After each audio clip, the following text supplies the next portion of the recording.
If I am not uncomfortable with the challenges I have in my life, I'm uncomfortable with not being uncomfortable.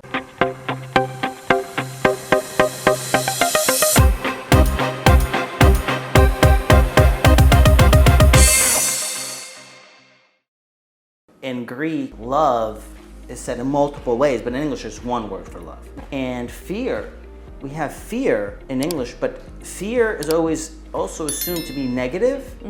But like, we'll say when we're powerlifting, sometimes when we're hitting our heavy weights, I have this, what some people would call fear because of the challenge ahead. That doesn't mean you're afraid in the sense of, you know, like a scary movie. Right. Right? But it means like what I heard you say is that we are getting excited on the inside from a worthy challenge.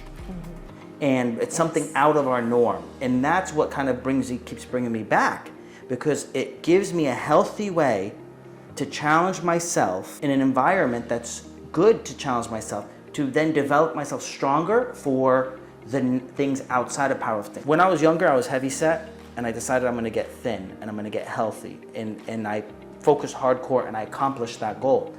Then, after I did that, there was other parts of my life that were, I call them pillars. There's pillars of your life, spiritually, physically, mentally, emotionally, financially. The other pillars were kind of low, and it was like almost like depressing in a way.